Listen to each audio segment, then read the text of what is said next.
त्याच्या अगोदर पार्श्वभूमी सांगणं काही फार बरं नसते. पार्श्वभूमी शिवाय सुद्धा कविता चांगली वाईट वाटली पाहिजे.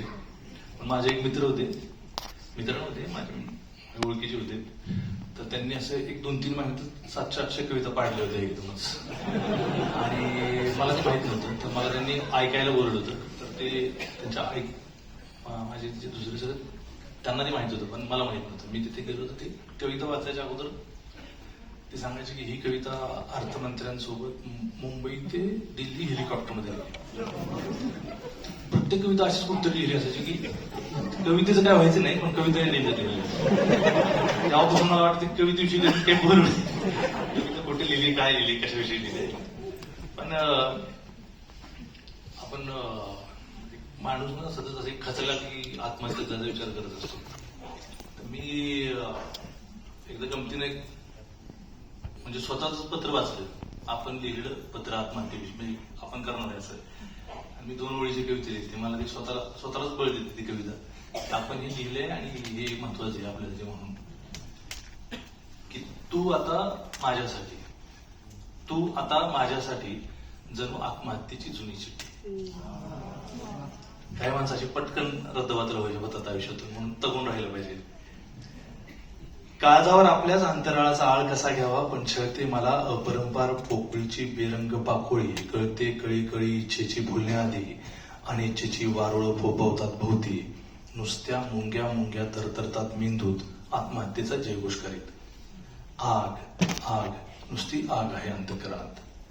आत्महत्येऐवजी खोडायची आहे मला माझी नजर. जहर जिच्यात गतचित्रांचे माझे चोळामोळा पाचोळा डोळे चुरगळायचे आहेत या कागदावर शब्दांऐवजी कुठल्याही उपमे प्रतिमेशिवाय. हा काळजातील अनन्वित जाळ मला थेट या कागदालाच लावायचा आहे. हा काळजातील अनन्वित जाळ मला थेट या कागदालाच लावायचा आहे. आत्महत्येऐवजी कुणाच्या कुशीत शिरावं, कुठं जावं, बदलतो शहर मी, तर आकाश तेच माथ्यावर उदासवानं. या हिंस्त्र सन्नाट्यावर सोडू म्हणून गुणगुणलो, तर ओठांवर येतं काही अस्फुट भिंगुळवानं. मी धावतो छाती फुटेसतो सिनेमागृहातून, ग्रंथालयातून, बागेतून आणि भरगच्च रस्त्यातून, तगादा चुकवत ओसाराचा. पण जगतोय तोवर जाणार कुठे. परतलो मी तर माझं एकाकीपणही परतलं माझ्या पाऊल खुणा हुंगत मांजरासारखं. आत्महत्येऐवजी मी पडून राहिलो रात्र रात्र टीव्हीच्या अश्लील उजेडात. MTV, स्टार मूव्ही, डिस्कव्हरी वाहत गेलो वाहिन्यांतून, आणि दचकलो झुरवळणारा पांढरा मरुड स्क्रीन पाहून काळजातल्या दुखऱ्या रिक्ततेसारखा. लांडग्याच्या झुंडीतून पळत सुटावं पाडसानं, तसा मी पळत सुटतो गर्भगळीत. माणसं अडदडतो, बडबडतो भेटेल त्याच्याशी काही बाई कुणासाठी कशासाठी असे प्रश्न टाळून मी बजावतो स्वतःला, जगायचंय तुला जगायचंय. तर पाठलाग करीत आसपास लांडग्यावानी दबा धरून असतात तुझ्या जीव घेणे आठवणी. आत्महत्येऐवजी मी एका मुलीवर प्रेम केलं. आत्महत्येऐवजी मी एका मुलीवर प्रेम केलं तर ती म्हणाली. आत्महत्येऐवजी मी एका मुलीवर प्रेम केलं तर ती म्हणाली, समज माझा गंभीर अपघात वगैरे झाला तर तू लाखभर रुपये कुठून आणशील. आत्महत्येऐवजी मी एका मुलीवर प्रेम केलं तर ती म्हणाली, समज माझा गंभीर अपघात वगैरे झाला तर तू लाखभर रुपये कुठून आणशील. मग मी माझ्या जन्मजात भनंगपणाचा विचार करून निरुत्तर झालो. आत्महत्येचे अनेक पर्याय खुले करून माझ्या मर्त्य प्रियसीने पुढे 1,00,000-2 लाख खर्च करू शकणारे अशीच लग्न केलं असलं तरी अद्याप तिचा अपघात वगैरे झाल्याचे ऐकले.